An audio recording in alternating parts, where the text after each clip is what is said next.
क्या आप यूके में लिटरली सर्वाइव कर रहे हो अपनी सैलरी के साथ? तो ये क्वेश्चन आपके दिमाग में जरूर आना चाहिए कि अगर आप यूके में काम कर रहे हो या यूके आने वाले हो, चाहे वर्क वीजा पे हो या स्टूडेंट वीजा पे हो, आपको ये पता होना जरूरी है कि भाई आपकी सैलरी सफिशिएंट है भी कि नहीं। 2025 में यूके के एक्सपेंसेस बहुत ज्यादा बढ़ चुके हैं, तो आपको ये पता होना ही चाहिए कि यार आपकी जितनी सैलरी है वो सफिशिएंट होगी कि नहीं। आपने लोगों को सुना होगा यार, लोग यूके आते हैं, कुछ सालों में घर ले लेते हैं, गाड़ी ले लेते हैं, अपनी नेटिव कंट्री में बड़ा बड़ा घर बना लेते हैं और लाखों रुपए सेव कर लेते हैं।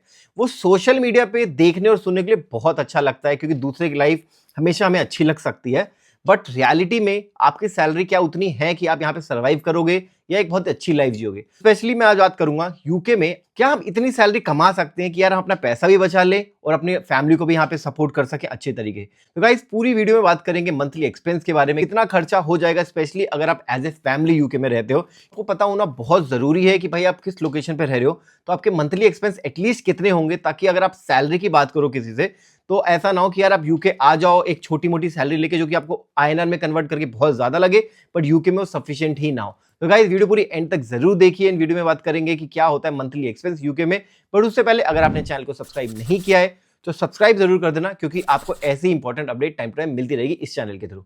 तो सबसे पहले हम बात करते हैं नंबर्स की, असली नंबर जो कि यूके में सैलरी के लिए होते हैं। तो अगर हम अप्रैल 2025 के स्टैट्स की बात करें तो यूके में पर वीक आपकी जो सैलरी होती है, एवरेज सैलरी 716 पाउंड्स होती है पर वीक की। और इसको एनुअली हम कन्वर्ट करें तो 37,200 पाउंड्स आप एवरेज सैलरी कंसीडर कर सकते हो। अगर हम टैक्स की बात करें और टैक्स निकाल दे इसमें से, तो आपको मंथली अराउंड 2400 से लेकर 2500 पर मंथ आपके अकाउंट में आएगा एज ए सैलरी। ये तो मिनिमम एवरेज सैलरी बताई गई है, बट ये डिपेंड करता है आपका सेक्टर के बारे में।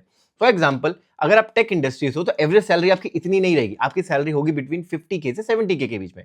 बट ये डिपेंड करता है कि आपकी लोकेशन क्या है, आपके पास कितना एक्सपीरियंस भी है। अब बात करते हैं असली चैलेंज की। सैलरी तो आपको मिल गई आपकी प्रोफेशन के हिसाब से, बट आपकी सैलरी सफिशिएंट है? आपका मंथली खर्चा कितना होगा और आपकी मंथली सैलरी कितनी है? क्या ये एक दूसरे के बराबर है या आपका खर्चा ही ज्यादा हो गया और सैलरी कम हो रही है? तो अब डीप डाउन करते हैं मंथली एक्सपेंस के बारे में। मैं एक एग्जांपल लेके चल रहा हूँ, एक टिपिकल इंडियन फैमिली जहाँ पे 2 एडल्ट हैं और एक किड है, उसका मंथली ब्रेकडाउन लेंगे कि क्या एक्सपेंस हो सकता है अगर आप यूके में रहते हो। तो हम बात करेंगे लेट्स से एक 2 बेडरूम हाउस में अगर आप कोई रह रहा है, अगर आप कोई लंदन के बाहर रह रहा है तो उसका मंथली जो रेंट होगा वो 1200 पाउंड हो सकता है, और अगर वो लंदन के अंदर रह रहा है तो उसका मंथली रेंट होगा 2 बेडरूम का वो 1800 से लेके 2300 के बीच में हो सकता है, डिपेंडिंग ऑन कौन से जोन में रह रहा है। इसके बाद आएगा आपका ग्रोसरी या इंडियन ग्रोसरी स्पेशली बात करें तो उसमें आपका पर मंथ का खर्चा आपका 250 पाउंड से लेके 550 पाउंड के बीच में हो सकता है। अगर हम कार या ट्रांसपोर्ट की बात करें, अगर आप खुद अपनी कार ड्राइव करते हो या पब्लिक ट्रांसपोर्ट से ड्राइव करते हो, तो आपका भी मंथली जो खर्चा होगा वो 300 से लेके 400 पाउंड के बीच में होगा ही होगा। अगर आप वर्क के लिए ट्रैवल करते हो, अगर घर से काम कर रहे हो तो ये खर्चा कम हो सकता है। इसके बाद आता है सबसे बड़ा खर्चा यूके का, चाइल्ड केयर का खर्चा। अगर आपका बच्चा छोटा है जो कि अभी स्कूलिंग जिसने स्टार्ट नहीं करी है, जो कि नर्सरी या डे केयर में जाता है, तो उसका खर्चा बहुत ज्यादा होता है। ये 1000 पाउंड से लेके 1500 पाउंड तक जा सकता है। ये डिपेंड करता है लोकेशन पे भी, प्लस आपका बच्चा कितने देर के लिए जा रहा है, ये वेरी कर सकता है। बट ऑन एन एवरेज अगर हम देखें तो 1000 पाउंड से लेके 1500 पाउंड के बीच में आपका खर्चा हो जाएगा अगर आपका बच्चा नर्सरी या डे केयर जा रहा है तो अब बात करते हैं बिल की। आपके इलेक्ट्रिसिटी, आपका गैस, आपका फोन का बिल, आपका वाईफाई का बिल, आपके वाटर बिल, इन सबको अगर मिला दें तो ऑन एन एवरेज तो आपको 250 पाउंड अलग रखने पड़ेंगे सिर्फ अपने बिल कवर करने के लिए। इसके बाद आता है ईटिंग आउट या सब्सक्रिप्शन। फॉर एग्जांपल आपने नेटफ्लिक्स, अमेजॉन या बाहर खाना खाने जाते हो तो उसके भी कुछ खर्चे होते हैं। तो अगर मैं एग्जांपल लूं यार, अगर आप मंथली या बाई वीकली भी एक बार बाहर जा रहे हो तो आपका 100 पाउंड से लेके 200 पाउंड के बीच में आपका एक बार खर्चा हो ही जाता है जब भी यार बाहर खाना खाना जाते हो। सो नाउ अगर अब इसको हम सम करें कि भाई कितना पैसा खर्चा हो गया, तो अगर हम आउटसाइड लंदन की बात करें तो रफली अराउंड 3000 पाउंड से लेके 3500 पाउंड के बीच में आपका मंथली एक्सपेंस होता है, family of 2 and with 1 kid.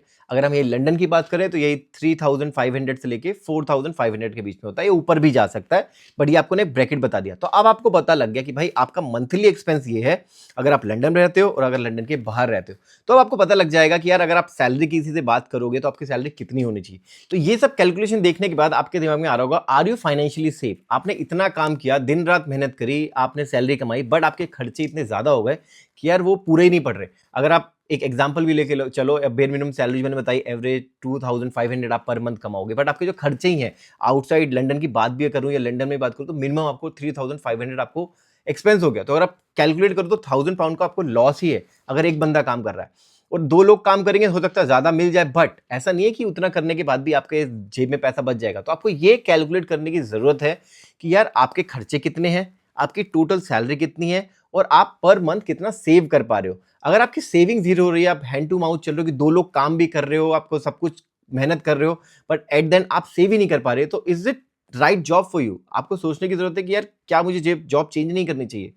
तो इसमें क्या कर सकते हो, आपके पास ऑप्शन है करियर स्विच का। आप हाई पेइंग जॉब ले लो, हो सकता है और मेहनत करके एक दूसरी फील्ड में चले जाओ, हो सकता है आपकी सैलरी बढ़ जाए। इसके साथ साथ आपके पास ऑप्शन होता है कि यार आप वर्क फ्रॉम होम वाली जॉब देख लो, रिमोट जॉब देख लो, जहां पे आपको ट्रैवल कम करना पड़े, क्योंकि आप ट्रैवलिंग का बहुत बड़ा खर्चा होता है। इसके साथ साथ आपके पास ऑप्शन होता है कि आप पार्ट टाइम जॉब या साइड हसल कर सकते हो। यार अगर आपका टाइम अलाउ करता है, 5 बजे फ्री हो, 2 से 3 घंटे आप पार्ट टाइम जॉब दे दो, वहां पे आप एक्स्ट्रा पैसे कमा सकते हो, वो आप सेविंग में डाल सकते हो।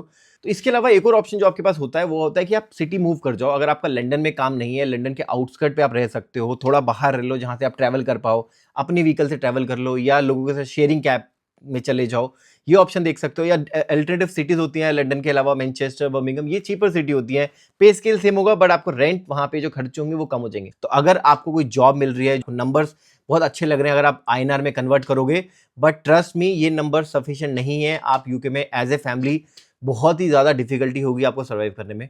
तो आप ट्राई करो, सैलरी नेगोशिएट करो, प्लानिंग करो कैसे किस लोकेशन पे जा सकते हो, या ट्राई करो कि आप सैलरी बढ़ा सको, क्योंकि यूके में सर्वाइवल बहुत मुश्किल है एक बंदे की सैलरी में, और स्पेशली अगर आप बेयर मिनिमम सैलरी पे काम कर रहे हो। तो गाइस वीडियो अच्छी लगी तो लाइक जरूर कर देना, उन लोगों के साथ डेफिनेटली शेयर करिए जो कि अब्रॉड मूव होने का सोच रहे हैं, स्पेशली यूके मूव होने का सोच रहे हैं, या उन लोगों के साथ भी शेयर कर सकते हो जो यूके स्टडी करने आने वाले हैं। सो गाइस मुझे कमेंट सेक्शन में जरूर बताइएगा कि जो मैंने कैलकुलेशन बताई है सैलरी की, क्या वो करेक्ट है या रफली कम है, ज्यादा है? आपको क्या लगता है कि आपका मंथली एक्सपेंस कितना है एज ए फैमिली? तो गाइड मैं आपका वेट करूंगा कमेंट सेक्शन का, आपकी लोकेशन के हिसाब से क्या आपकी एवरेज मंथली एक्सपेंस है यूके में, मुझे कमेंट सेक्शन में जरूर बताइए। तो guys we will come up with the next video soon, until then take care, bye.